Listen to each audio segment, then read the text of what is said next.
Halo, assalamualaikum para bosku. Terima kasih ya masih setia bersama channel Lingkaran Hitam. Kali ini kita akan membahas tentang seorang indigo yang telah menerawang lebih jauh tentang kisah KKN di Desa Penari. Ternyata penerawangannya berbeda jauh dengan apa yang dituliskan oleh penulis Simple Man, yang akhirnya difilmkan oleh MD Pictures. Semoga konten ini menginspirasi dan bermanfaat bagi kita semua. Di luar kisah ini nyata atau fiktif, ada klarifikasi dari seorang indigo yang telah melakukan penerawangan dari kisah KKN di Desa Penari.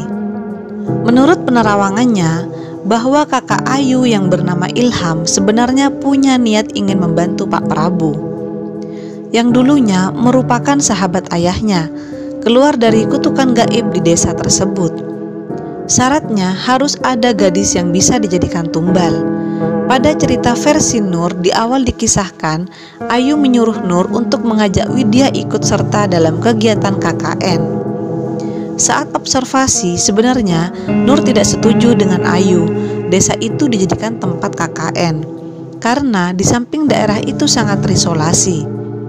Begitu sampai di desa, Nur langsung disuguhi pemandangan yang menyeramkan, di mana dia bisa melihat sosok makhluk hitam tinggi besar dengan kedua tanduk kerbau di kepalanya, berdiri di atas batu besar sambil menatap Nur dengan muka marah. Ini agak janggal, sudah tahu kalau daerah itu angker, tapi kenapa dia masih mau diajak ke situ lagi? Dan anehnya lagi, Nur tidak mau cerita ke siapa-siapa, padahal itu menyangkut keselamatan teman-teman yang lain. Tapi Ayu tetap ngotot karena memang punya tendensi lain selain KKN.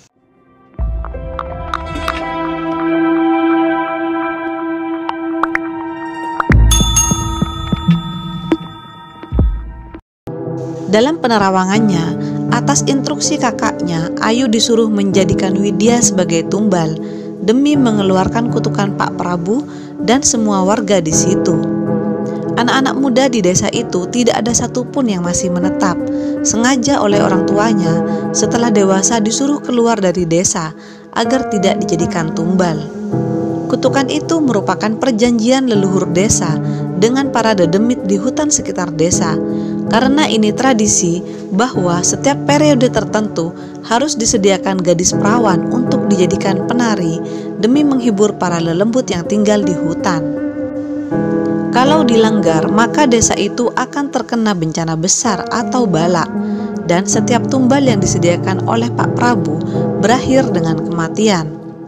Itu dijelaskan oleh Pak Prabu dengan menunjukkan makam yang setiap nisannya dibungkus kain hitam. Makam-makam itu adalah kuburan gadis-gadis muda yang dijadikan tumbal oleh warga desa. Cerita berlanjut saat semua tokoh di dalam cerita sudah melakukan kegiatan KKN. Di saat tenggang dari Prokdes, Ayu mulai melaksanakan instruksi kakaknya, menghubungi Pak Prabu secara diam-diam untuk bisa bertemu dengan penari lelembut melalui Mbah Buyut. Tujuannya meminta jimat mustika untuk diberikan kepada target atau tumbal. Sang penari tidak mau begitu saja memberikan jimat itu kepada gadis secara sembarangan.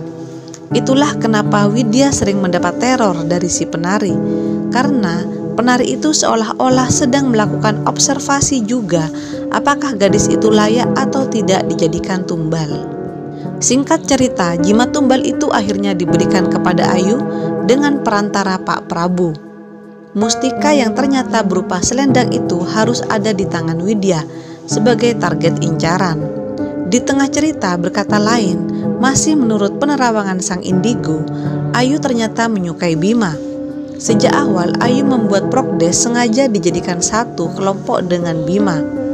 Apesnya, rasa suka Ayu bertepuk sebelah tangan. Ternyata Bima suka Widya seperti pengakuannya kepada Nur, dan itu diketahui oleh Ayu. Ayu tidak mau terima, dia ingin Bima suka kepadanya. Segala cara dia tempuh. Selendang mustika yang menurut Pak Prabu juga jimat pelet itu akhirnya diberikan kepada Bima. Sebelumnya Ayu beralasan kepada Pak Prabu, dia ingin memberikan selendang mustika kepada Widya melalui perantara Bima. Tujuannya, setelah Bima menerima selendang itu, Bima menjadi suka kepadanya. Benar saja, Bima terkena pelet dari Ayu, sampai mereka melakukan hubungan intim beberapa kali di dalam bilik sinden di daerah terlarang. Hubungan itu akhirnya diketahui oleh Nur secara tidak sengaja. Awalnya Nur curiga, tiap malam Bima keluar, dia mengikuti Bima di jalan setapak sampai ke daerah terlarang. Nur memergoki mereka berdua. Perasaannya campur aduk karena dia tahu Bima itu anak yang religius. Nur mana tahu kalau sebenarnya Bima terkena guna-guna selendang mustika dari Ayu. Akibat dimabuk asmara, Bima sampai lupa memberikan selendang itu kepada Widya. Ini membuat si penari lelembut marah. Di samping berhubungan intim dengan Ayu, Bima juga terkena guna-guna penari lelembut lainnya. Diceritakan ada 2 jimat yang diberikan oleh penari lelembut, karena ternyata penari itu ada 2, yang orang di desa itu biasa menyebutnya dengan sinden kembar. Seperti cerita Wahyu, dia sering melihat Bima seperti sedang melakukan hal yang tidak senonoh di kamar, dan terdengar juga suara erangan perempuan dari dalam. Wahyu sebenarnya sudah komplain kejadian ini ke Nur, karena dia tahu Bima adalah teman satu pondok pesantren Nur dulunya. Nur sempat tidak percaya, sampai akhirnya dia mengetahui dengan mata kepala sendiri. Bima dan Ayu melakukan hubungan layaknya pasutri. Karena hubungan mereka berdua telah diketahui Nur, dan Bima bersedia bertanggung jawab atas semua tindakan yang mereka telah lakukan. Atas perintah Pak Prabu, Ayu menyuruh Bima meletakkan selendang mustika di dalam tas Widya. Ini semua dilakukan tanpa sepengetahuan teman KKN yang lain, karena antara Pak Prabu, Ayu, dan kakaknya Ilham telah membuat permufakatan sebelumnya untuk mencelakai Widya. Nur yang dari awal mengetahui kalau Widya selalu diikuti penari lelembut, perhatiannya tidak pernah lepas sedikit pun dari Widya. Saat Widya ingin membuka tas, Nur secara spontan mencegah Widya mengambil barang yang ada di dalam tasnya. Nur merebut tas Widya. Di dalamnya dia melihat 2 buah benda asing. Satu selendang, satunya lagi sebuah benda yang biasa dipakai oleh orang Jawa sebagai jimat. Sebisa mungkin Nur menjauhkan kedua benda tersebut, jangan sampai dipegang tangan Widya. Setelah mengetahui usaha menjadikan Widya sebagai tumbal gagal, para lelembut di hutan menjadi marah kepada Ayu dan Bima. Akhirnya mereka berdua dijadikan pelampiasan. Ayu dan Bima disantet oleh dedemit hutan dengan kondisi tubuh mereka seperti yang diceritakan dalam akhir kisah cerita ini.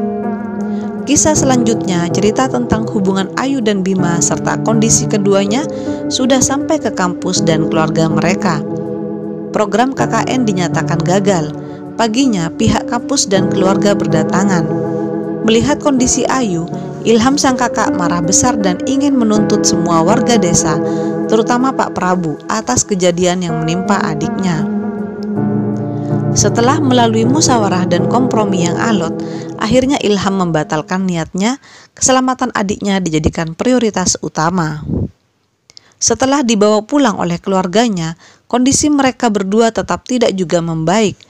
Bima meninggal selang beberapa bulan. Sebelum meninggal, ibunya Bima bermimpi. Bima mengetuk pintu kamarnya meminta maaf atas semua perilakunya selama hidup. Sedangkan Ayu sempat dibawa keluarganya berobat ke orang pintar ditemani Nur. Meski begitu, orang pintar itu bilang, satu-satunya jalan jika Ayu ingin sembuh, harus dibawa keluar pulau dengan syarat tanpa melalui area laut. Syarat yang sangat berat, naik kapal atau pesawat tetap akan melalui laut. Akhirnya keluarga Ayu pasrah. Setelah berselang beberapa hari, Ayu akhirnya meninggal dunia. Ini adalah hasil penerawangan seorang indigo, terlepas cerita KKN di desa penari itu fiktif atau nyata.